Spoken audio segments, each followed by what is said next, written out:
미국에서 실제로 있었던 사건입니다. 이 브렛이라는 남성이 자신의 차량을 탈취하려던 남성과 몸싸움이 일어나게 되었는데, 그 과정 속에서 그는 범인의 칼이 찔려 생명이 위태로운 상황이었습니다. 그는 병원으로 이송되는 이 구급차 안에서 정말 많은 생각을 하게 되었다고 합니다. 과연 내가 나를 찌른 범죄자를 용서할 수 있을 것인가? 갑자기 이런 생각이 들었다고 해요. 지금 그는 생명이 위태로운 상황이었음에도 불구하고 내가 과연 기독교인으로서 그 범죄자를 용서할 수 있는 것인가를 고민하게 되었던 것입니다. 성경은 70번씩 7번을 용서하며 원수를 사랑하라 말씀하셨는데, 나는 과연 하나님의 말씀대로 나를 칼로 찌른 그 범죄자를 용서하고 사랑할 수 있을 것인가, 그런 생각을 가지게 되었다는 것입니다. 다행히 그는 병원에서 잘 치료를 받아 건강하게 태어나게 되었습니다. 시간이 흘러 브렛이라는 남성은 자신을 칼로 찌른 이 범죄자와 법정에서 마주하게 되었는데, 판사는 이 마지막 판결을 내리기 전에 이 브렛이라는 남성에게 가해자에게 직접 말할 수 있는 기회를 주게 되었던 것입니다. 그때 브렛은 이렇게 이야기했다고 합니다. 나는 그가 오랫동안 감옥에 있는 것을 원치 않습니다. 그리고 나는 이 사람을 용서하려고 합니다. 왜냐하면 예수님께서는 나를 훨씬 더 많이 용서해 주셨기 때문입니다. 우리 중 어느 누구도 의롭지 않고 완전하지 않으며 거룩하지 않습니다.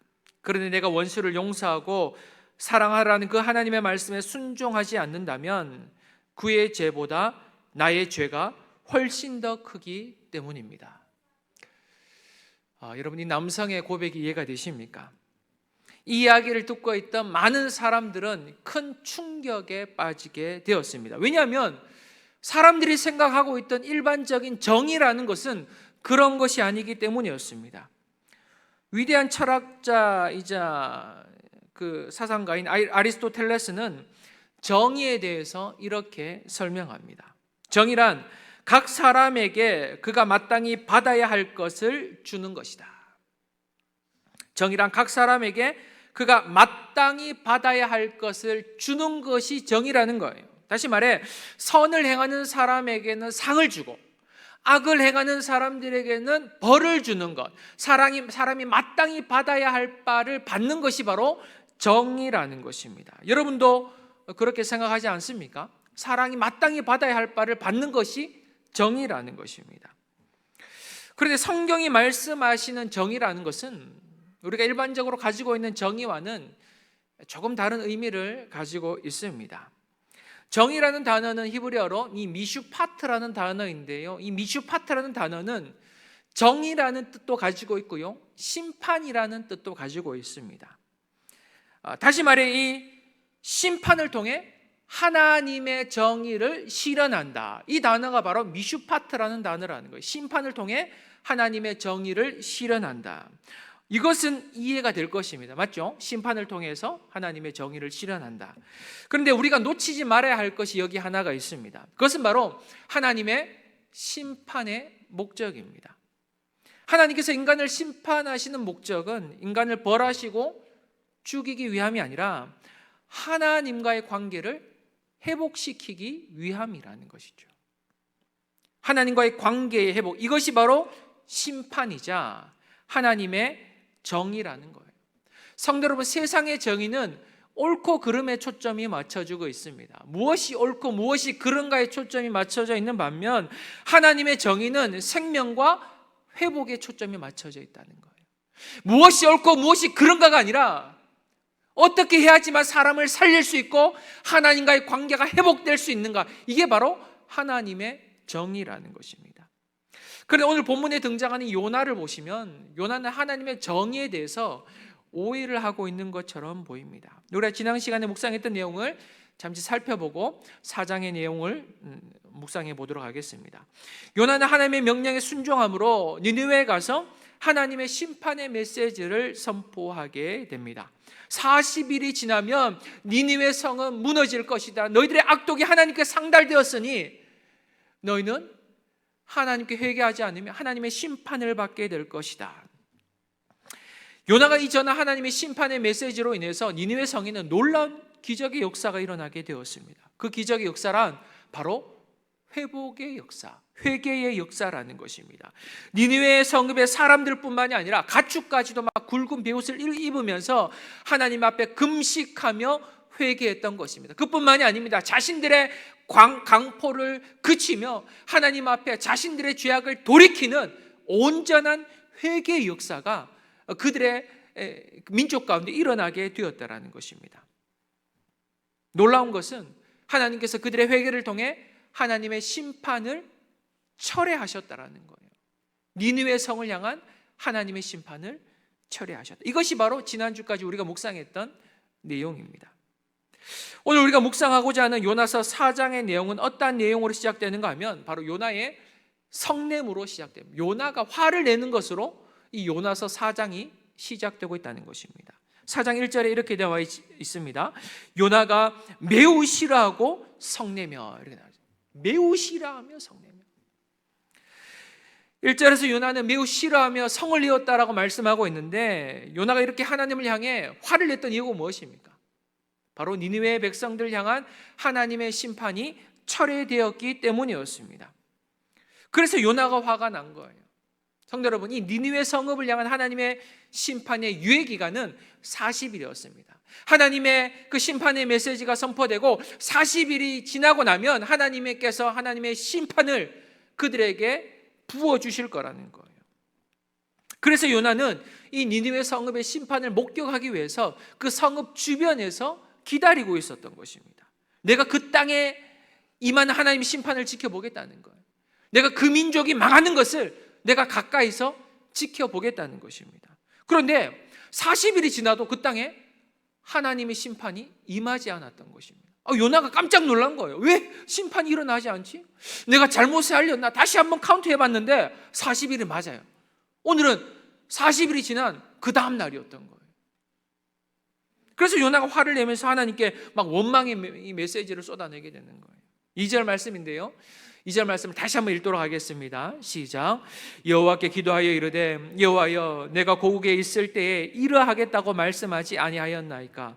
그러므로 내가 빨리 다시스로 도망하였사오니 주께서는 은혜로우시며 자비로우시며 노하기를 더디하시며 인애가 크시사 뜻을 돌이켜 재앙을 내리지 아니하시는 하나님이신 줄을 내가 알았음이니이다. 아멘. 여러분, 요나의 고백을 제가 풀어서 설명하면 이런 겁니다. 제가 고국에 있을 때에 이렇게 될 것을 미리 말씀드렸지 않습니까? 그래서 제가 니느웨로 가지 않고 다시스로 도망을 쳤던 것입니다. 왜냐하면 하나님께서는 은혜로우시며 자비로우시며 인애가 크시며 또한 자신의 뜻을 돌이키사 심판을 내리지 않는 분이시라는 것을 제가 알고 있었기 때문이었습니다. 지금 여러분이 요나의 고백을 보시면 요나는 하나님에 대해서 너무나 잘 알고 있는 것처럼 보여요. 하나님은 사랑도 많으시고요, 자비하시고 인애로우시며 하나님의 성품에 대해서 너무나 잘 알고 있는 것처럼 보입니다. 그런데 지금 요나가 하나님을 원망하고 있는 이유가 무엇입니까? 하나님, 제가 하나님의 사랑은 알겠습니다. 당신은 사랑이 많으시고 자비하신 분이신 줄은 제가 알겠는데, 그렇다면 하나님의 공의와 정의는 지금 어디 간 겁니까? 지금 따지고 있는 거예요. 하나님은 사랑의 하나님 맞습니다. 그런데 왜 하나님의 공의와 정의가 이 땅 가운데 실현되지 않는 것입니까? 막 답답한 심정으로 따지고 있는 거예요. 그들의 민족이 얼마나 악독한 민족인지 주님 아시지 않습니까? 우리 민족이 이 아수르로 인해서 얼마나 고생했는지, 우리 민족뿐만이 아니라 수많은 민족이 아수르라는 민족으로 인해서 얼마나 피를 흘렸는지, 강포한 민족인지 주님 아시지 않습니까? 그렇다면 그 땅을 심판해야 하지 않겠습니까? 성도 여러분, 이 요나의 심정 이해되지 않으십니까? 세상에는 악한 사람이 얼마나 많은지 몰라요. 인생을 살아가다 보면 이런 악인들, 원수들을 수도 없이 만나게 됩니다. 또한 그들로 인해 우리의 마음이 상할 때가 굉장히 많습니다. 그런데 그런 원수들을 보면 무슨 생각이 드십니까? 어떤 기도가 터져 나오십니까? 스데반 집사처럼 하나님, 저들을 용서하여 주시옵소서, 저들의 죄를 알지 못하나이다, 이런 기도가 터져 나오십니까? 잘 그런 기도가 터져 나오지 않습니다. 그럼 어떻게 기도합니까? 하나님, 악인들을, 원수들을 그 행위대로 심판하여 주시옵소서. 그런 기도가 나오는 거예요. 하나님의 정의와 공의를 드러내 주시옵소서. 하나님, 제가 악인들로 인해서, 원수들로 인해서 이렇게 고통받고 있지 않습니까? 하나님, 이럴 때 하나님의 정의와 공의를 실현하여 주시옵소서. 우린 그렇게 기도할 때가 많다라는 거예요. 여러분, 시편에 보시면 이런 기도의 내용들이 굉장히 많이 등장하고 있습니다. 하나님, 제가 원수들로부터 조롱과 비방을 당하고 있사오니 하나님께서 하나님의 정의로 그들을 심판하여 주시옵소서. 이 시편에 이런 내용들이 굉장히 많이 기록되어 있어요. 이것이 바로 인간의 솔직한 심정이라는 거예요. 얼마나 답답하면 시편의 기자들이 그렇게 기도하겠습니까? 저는 요나의 심정도 이해가 돼요. 그러나 지금 요나의 문제는 무엇이냐면, 요나의 문제가 무엇이냐면 하나님의 정의에 대해서 오해를 하고 있다는 거예요. 하나님의 정의가 무엇인가? 하나님의 정의란 곧 심판이라고 생각했던 거예요. 하나님의 정의는 곧 심판이다. 악인들을 향한 심판이다. 그러나 성도 여러분, 하나님의 정의는 심판이 아니라 생명을 살리는 하나님의 구원 계획의 하나라고 해도 과언이 아닙니다. 심판이 사람을 죽이기 위함이 아니라 사람을 살리기 위한 하나님의 또 하나의 또 다른 구원 계획의 일종이라는 거예요. 심판을 통해서 그들의 마음을 돌이키고 하나님께 돌아오고자 하는 마음을 부어주시는 것, 그게 바로 심판의 목적이라는 거예요. 그런데 지금 요나의 모습을 보시면 요나는 하나님의 정의가 아니라 자신의 정의를 실현하고자 했던 거예요. 자신의 정의를, 내가 생각하고 있던 정의를 하나님을 통해 실현하고자 했던 것입니다. 하나님, 저 악한 니느웨 백성 심판하여 주시옵소서. 망하게 하여 주시옵소서. 그런데 자신의 뜻대로 되지 않으니 요나가 어떻게 고백합니까? 3절 말씀입니다. 3절 말씀을 다 함께 읽도록 합니다. 시작. 여호와여, 원하건대 이제 내 생명을 거두어 가소서. 사는 것보다 죽는 것이 내게 나음이니이다 하니. 하나님, 이제 내 생명을 거두어 주시옵소서. 내가 사는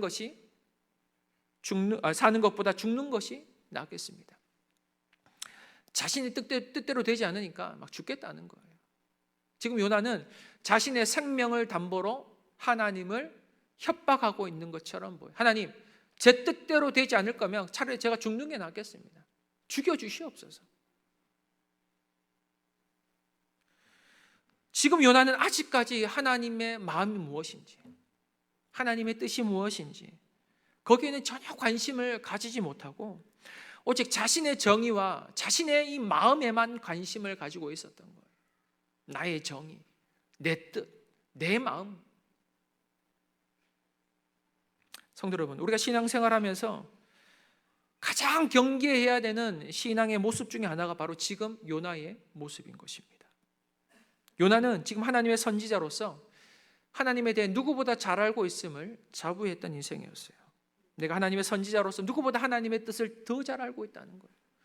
누구보다 하나님의 마음을 더 잘 알고 있다는 것입니다. 그러나 이것은 착각이라는 거예요. 내가 하나님에 대해서 잘 알고 있다라고 생각하는 그 순간 우리는 영적인 무지함에 빠지게 되는 거예요. 우리는 그 순간 하나님의 뜻과 하나님의 마음을 놓치게 되는 것입니다. 더 이상 하나님의 마음이 무엇인지 알려고 하지 않는 거예요. 여러분, 내가 그 사람의 마음을 안다라고 하면 더 이상 그 사람의 마음을 알려고 노력하지 않습니다. 내가 다 아는데. 그런데 그 사람에 대한 마음을 모르면 내가 그 사람의 마음이 어떤지 알려고 노력하게 되는 거예요. 하나님과의 관계도 마찬가지입니다. 우리가 하나님의 뜻을 알고 하나님의 마음을 안다라고 하는 순간 우리는 하나님에 대해서 더 이상 궁금해하지 않는 거예요. 하나님의 뜻이 뭔지 관심이 없어요. 곧 나의 뜻이 하나님의 뜻이고 내 마음이 하나님의 마음이다. 뭐 이런 논리에 빠지게 되는 거예요. 이런 논리. 이것은 목회자도 예외가 될 수 없습니다. 목회자도 하나님의 뜻을 잘 알고 있다고 생각하는 순간 기도하지 않아요. 사랑하는 성도 여러분, 여러분의 인생이 여러분의 뜻과 여러분의 마음대로 이루어지지 않을 때 하나님의 마음과 하나님의 뜻에 관심을 가질 수 있기를 주의 이름으로 간절히 축원드립니다. 왜 우리의 인생 우리의 뜻대로 안 되는지 아십니까? 하나님의 마음을 가르치시기 위함이라는 거예요. 이런 요나의 반응에 하나님이 어떻게 말씀하십니까? 여러분 4절 말씀인데요, 4절 말씀을 함께 읽도록합니다. 시작. 여호와께서 이르시되 내가 성내는 것이 옳으냐 하시니라. 하나님께서는 이 요나의 불평과 원망 속에서도 그에게 아무런 말씀을 하지 않으십니다. 그를 책망하지 않으시는 거예요. 요나가 다시스로 도망친 것에 대해서도, 회개하지 않고 막 물속으로 뛰어들어서 죽고자 했던 것에 대해서도, 하나님께 원망하며 따지고 있는 곳에서도 하나님께서는 1절 그를 책망하지 않고 계시다는 것입니다. 하나님께서는 그저 담담하게 질문하신 거예요. 요나야, 네가 지금 성내는 것이 옳은 일이냐? 사랑하는 성도 여러분, 이처럼 하나님께서는 굉장히 인격적인 분이십니다. 우리 하나님은 우리를 막 지적하시거나 강요하시거나 막 몰아치시는 분이 아니라 굉장히 인격적으로 우리를 대하시는 분이시라는 거예요. 그렇게 해서 우리로 하여금 스스로 깨달아가기를 원하신다라는 것입니다. 스스로 깨달아가기를 원하시는 거예요. 그래서 지금 하나님께서는 요나에게 지적하거나 가르치시거나 화를 내신 것이 아니라 그저 요나가 스스로 깨달을 수 있도록 질문을 던지고 계시는 거예요. 요나야, 네가 지금 이 상황 속에서 화를 내고 있는 것이 과연 옳은 일이냐? 그러나 요나는 그 하나님의 질문에 아무런 대답을 하지 않고 그저 성읍 동쪽으로 가서 초막을 짓고 이 니느웨 성읍에 무슨 일이 일어나는가를 지켜보고자 했던 것입니다. 성도 여러분, 지금까지 요나는 니느웨 성읍이 망하는가 망하지 않는가를 지켜보기 위해서 40일 동안이나 그 주변에서 어슬렁거리면서 이 니느웨 성읍을 지켜보고 있었던 거예요. 그런데 이제는 니느웨 성읍 밖으로 가서 초막을 짓고 오랫동안 지켜보겠다는 거. 초막을 지었다는 것은 내가 한동안 계속해서 지켜보겠다는 것입니다. 그 땅에 어떠한 일이 일어나는지를 내가 끝까지 지켜보겠다는 거예요, 여러분. 이미 하나님께서는 니느웨 성읍을 향한 하나님의 심판을 돌이키셨는데도 불구하고 왜 요나는 니느웨 성읍을 떠나지 않고 그 땅을 지켜보고자 했을까요? 아마 요나에게는 그런 마음이 있었던 것 같습니다.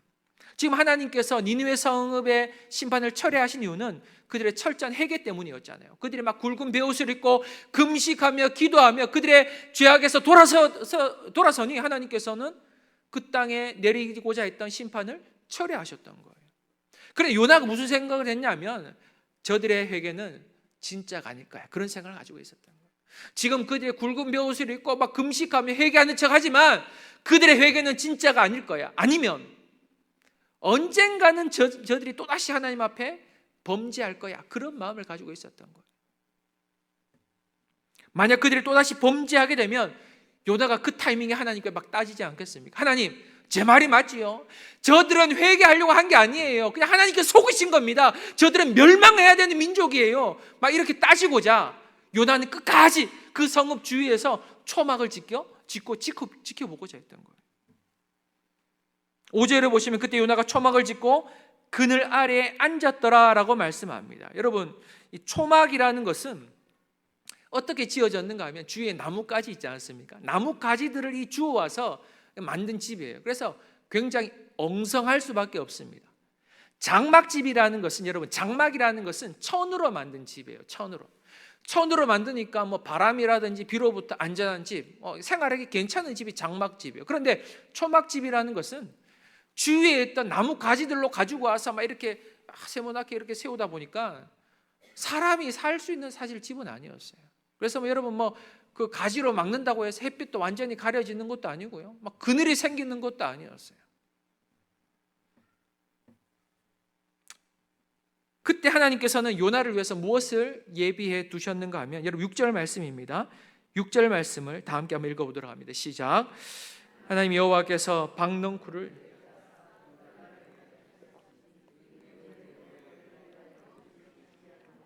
그의 괴로움을 면하게 하려 하심이었더라. 요나가 박넝쿨로 말미암아 크게 기뻐하였더니. 아멘.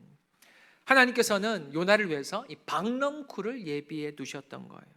요나가 초막집을 딱 짓고 니느웨 성을 바라보고 있는데 갑자기 머리 위로 그늘이 생기기 시작했던 것입니다. 그래서 요나가 이렇게 쳐다보니까 박넝쿨이 얼마나 빠르게 자라는지 자신의 그 초막을 박넝쿨이 갑자기 다 덮어버리게 된 거예요. 그러니까 그늘이 없었던 그 초막집에 완전한 그늘이 생겨나게 되었던 것입니다. 누가 그렇게 하신 거예요? 하나님께서 하신 것입니다. 요나는 하나님께서 베풀어 주신 그 박넝쿨로 인해서 굉장히 크게 기뻐하였다라고 성경은 말씀합니다. 요나서에서 요나가 하나님으로 인해 기뻐했던 곳은 딱 여기 한 곳뿐이에요. 하나님께서는 다음 날에도 요나를 위해서 무엇인가를 준비하셨습니다. 무엇을 준비하셨습니까? 벌레를 준비하셨습니다. 다음 날이 되니 하나님께서 예배해 놓으신 벌레가 박넝쿨을, 초막을 덮고 있던 이 박넝쿨을 다 갉아먹어서 그늘이 사라지게 되었던 거예요. 또 하나님께서 요나를 위해서 무엇인가를 예비해 놓으셨습니다. 그것이 무엇이냐면 8절을 보시면 하나님께서는 뜨거운 동풍을 준비해 놓으셨던 거예요. 결국 사라진 박넝쿨과 하나님께서 예배해 놓으신 뜨거운 동풍으로 인해서 요나의 머리는 막 타들어가는 것 같았고요. 그로 인해 막 요나의 정신이 혼미해지고 있는 상황이었어요. 얼마나 햇볕이 강했는지 감당할 수 없는 수준이었다는 거예요. 이 당시 중동의 여러분 낮 기온은 한 50도 정도 되었다고 합니다. 그러니까 그늘만 들어가면 서늘한데 그늘이 없으면 좀 살 수 없는 곳이 바로 중동 지역이었어요. 그래서 결국 요나가 하나님께 무엇이라고 고백합니까? 내가 죽는 것이 사는 것보다 낫겠습니다. 나를 죽여주시옵소서. 또 그렇게 고백하고 있는 거예요. 그때 하나님께서는 요나에게 또다시 이렇게 질문하십니다. 여러분 9절 말씀인데요, 9절 말씀을 다 함께 돌아갑니다. 시작. 하나님이 요나에게 이르시되 내가 이 박넝쿨로 말미암아 성내는 것이 어찌 옳으냐 하시니 그가 대답하되 내가 성내어 죽기까지 할지라도 옳으니이다 하니라. 요나야, 네가 이 하찮은 박넝쿨로 인해 내게 성내는 것이 옳으니냐. 그 하나님의 질문에 요나의 대답이 정말 가관이죠. 요나가 이렇게 얘기합니다. 내가 성내어 죽기까지 할지라도 옳으니이다. 여러분, 하나님과 이 정도로 이 맞짱 뜬다는 게 쉽지 않거든요. 그런데 하나님의 그 말에 한마디 한마디 대꾸한다는 게 웬만한 그 깡다구라 하나요? 그게 없고서는 이렇게 맞붙을 수가 없어요. 그런데 요나를 보시면 이 고집불통인 요나의 모습이 대단한 거예요, 진짜. 자기 말이 옳다는 거예요. 내가 죽기까지 할지언정 제가 옳습니다. 하나님, 제가 당연히 화가 나지요. 지금 얼마나 뜨거운지 아십니까? 평소보다 더 뜨거운 동풍으로 인해서 제가 죽을 지경입니다. 이 동풍 혹시 하나님께서 보내신 것 아닙니까? 이러면서 하나님께 막 따지고 있는 거예요. 성도 여러분, 지금까지 하나님께서는 요나에게 하나님의 마음을 가르쳐 주기 위해서 많은 것들을 예비해 놓으셨습니다. 무엇을 예비해 놓으셨어요? 요나서 1장을 보시면 하나님께서는 요나를 위해서 큰 물고기를 예비해 놓으셨다 말씀합니다. 4장에 와서는 박넝쿨을 예비해 놓으셨고요, 또한 벌레도 예비해 놓으셨고요, 또한 뜨거운 동풍도 예비해 놓으셨다고 성경은 말씀합니다. 그런데 하나님께서 예비해 놓으신, 요나를 위해서 예비해 놓으신 것들을 보면 긍정적인 효과로 나타나는 것도 있고요, 부정적인 효과로 나타나는 것도 있습니다. 긍정적인 효과로 나타나는 것은 큰 물고기와 박넝쿨이 그렇습니다. 요나는 박넝쿨로, 큰 물고기로 인해서 죽음에서 생명으로 옮겨지게 되었고, 또한 박넝쿨로 인해서 크게 기뻐하게 되었다고 성경은 말씀합니다. 하지만 반면 이 벌레와 뜨거운 동풍은 요나에게 부정적인 효과로 나타나게 되었던 거예요. 분명 하나님께서 예비해 놓으신 것들은 맞는데 요나의 입장에서는 그것들로 인해 큰 고난과 고통을 당하게 되었다는 것입니다. 분명 하나님께서 예비해 놓으신 것인데 때로는 우리의 인생 가운데 그것이 고통처럼 느껴질 때가 있다는 고통. 하나님의 예비하신, 하나님께서 때로는 우리를 위해서 벌레를 예비하실 때도 있다는 거예요. 때로는 하나님께서 우리를 위해서 뜨거운 동풍을 예비하실 때도 있다는 거예요. 그렇다면 왜 하나님께서는 우리에게 이러한 불편하고 고통스러운 것들을 예비해 놓으신 것입니까? 왜 우리 인생 가운데 가시 같은 것들을 예배해 놓으시냐는 거예요. 우리에게 좀 편하게 좋은 것들만 우리의 인생에 예배해 놓으시고, 그렇게 하시면 형통의 길로 가면 참 좋을 텐데 왜 우리 인생 가운데 가시 같은 것들을 예배해 놓으시냐는 것입니다. 왜 그렇게 하실 거예요? 그것은 바로 그런 것들을 통해 하나님의 마음을 우리에게 가르쳐 주시기 위함이라는 거예요. 하나님의 마음이 무엇인지. 사랑하는 성도 여러분, 때로는 우리의 인생에 벌레가 찾아오고 뜨거운 동풍이 찾아온다 할지라도 그러한 하나님의 역사 속에서 하나님의 뜻과 하나님의 마음에 집중할 수 있기를 주의 이름으로 간절히 축원드립니다. 하나님의 뜻이 있어요. 벌레 속에서도 하나님의 뜻이 있다는 거예요. 뜨거운 동풍 속에서도 하나님의 뜻이 있음을 믿음으로 고백하게 될 때 하나님의 마음을 깨닫게 됨을 믿으시기 바랍니다. 여러분, 벌레 속에서도 하나님의 뜻이 있고 뜨거운 동풍 속에서도 하나님의 뜻이 있다. 그것을 믿는 사람들에게 하나님의 마음이 보여지게 되는 거예요. 그렇다면 하나님께서 이 모든 것들을 통해 요나에게 가르쳐 주시고자 했던 것이 무엇이었습니까? 그 내용이 10절과 11절에 기록되어 있습니다. 두 절 말씀을 함께 읽도록합니다. 시작. 여호와께서 이르시되 내가 수고도 아니하였고 재배도 아니하였고 하룻밤에 났다가 하룻밤에 말라버린 이 박농쿨을 아꼈거든. 하물며 이 큰 성읍 니느웨에는 좌우를 분별하지 못하는 자가 12여 명이요 가축도 많이 있으니 내가 어찌 아끼지 아니하겠느냐 하시니라. 아멘. 너는 하룻밤에 났다가 하룻밤에 말라버린 이 박농쿨도 아꼈는데 하물며 이 큰 성읍 니느웨에 있는 좌우를 분별하지 못하는 12만 명의 사람들과 가축까지도 내가 어찌 아끼지 않을 수 있겠느냐. 이게 바로 하나님의 진심이자 마음이었다는 거예요. 지금 하나님께서는 요나에게 하나님의 마음을 가르쳐 주시는 거예요. 그 하나님의 마음이란 한 영혼이 너무나도 귀하다는 것입니다. 한 영혼이 너무나도 귀해요. 비록 니네의 백성들이 강포를 행하며 죄악 가운데 가한다 할지라도 그들 역시 하나님의 아름다운 피조물이기에 그들도 하나님께 돌아오기를 하나님께서는 간절히 바라고 계시다라는 거예요. 하나님의 구원은 여러분 이스라엘 민족에게만 국한된 게 아니에요.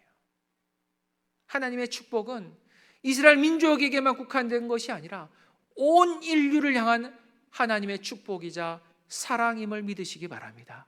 그래서 하나님께서는 세상 모든 민족이 주님께 돌아와 주님을 예배하며 찬양하기를 원하신다라는 거예요. 우리만의 예배, 우리만의 찬양이 아니라 모든 영혼이 주님께 돌아와 주님을 찬양하며 예배하기를 하나님께서 원하신다라는 거예요. 성도 여러분, 그렇다면 하나님의 관심은 무엇이라는 것입니까? 하나님의 관심은 옳고 그름이 아니라는 거예요. 옳고 그름. 하나님의 관심은 바로 한 영혼이 사는 것임을 믿으시기 바랍니다.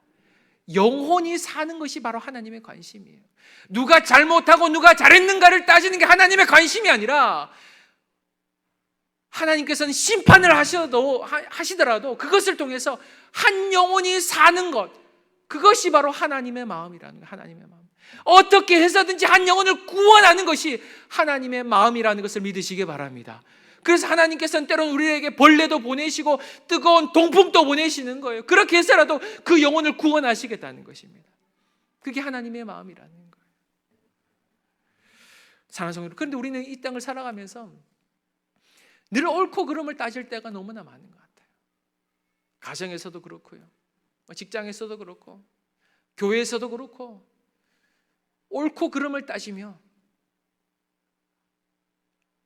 우리의 관계가 무너질 때가 너무나 많은 것 같습니다. 그러나 하나님의 관심은 여러분 옳고 그름을 따지는 게 아니에요. 무엇이 맞는가, 누가 옳은가, 누가 틀렸는가, 이게 아니라 어떻게 해야지만 한 영혼이라도 살릴 수 있는가. 제가 지금까지 사역하면서 저는 대형 교회에서 주로 사역을 했습니다. 대형 교회에서. 그래서 한 5,000명, 7,000명 되는 교회 사역을 하다 보니까 너무 많은 성도들을 만났던 것 같아요. 제가 그곳에 사역하면서 참 안타까웠던 것이 있어요. 제 영혼에. 그게 뭐냐면 그 한 영혼에 대한 소중함이었던 것 같아요. 너무 많은 사람들이 등록했다 또 안 나, 왔다 갔다 하다 보니까 오면 오나 보다, 가면 가나 보다, 뭐 그런 마음일 때가 참 많았던 것 같아요. 그래서 제가 이제 성광교회에서 담임 목회를 해보니까 한 영혼이 얼마나 소중한지 몰라요. 한 영혼이 등록하고 한 영혼이 구원받고 세례받을 때 그 감격 말로 다 표현을 못하겠어요. 그런데 그 한 영혼이 또 떠나갈 때 얼마나 슬픈지 몰라요. 정말 가슴이 찢어질 것 같아요. 그 문제를 두고 뭐 옳고 그름을 따질 수는 없지만 어찌됐건 한 영혼이 떠나갔다는 그 사실만으로도 막 잠이 안 와요. 나 때문인가? 내가 뭐 잘못했나? 막 수많은 생각으로 자책하며 막 가슴에 참 응어리질 때가 참 많은 것 같아요. 그런데 참 감사한 것은 하나님께서 그런 일들을 통해서 그 한 영혼의 귀중함을 깨닫게 하신 것 같습니다. 생명의 귀중함. 하나님의 관심은 여러분 한 사람 한 사람이라는 것을 믿으시기 바랍니다. 하나님께서는 여러분 한 사람을 너무 귀하게 여기세요. 그리고 여러분 우리 주위에 있는 그 한 사람 하나님 너무나 귀하게 여기신다는 거예요. 하나님께서 원하시는 것은 바로 생명임을 믿으시기 바랍니다. 한 영혼이 회복되고 구원받는 것. 이 요나서를 묵상하면서 우리 성도님들은 하나님의 마음을 느끼셨는지 잘 모르겠습니다. 한 영혼에 대한 하나님의 간절함이 느껴지십니까? 아니면 고집불통인 요나의 모습을 바라보면서 여러분을 향한 하나님의 마음이 느껴지십니까? 여러분 무엇이라도 괜찮습니다.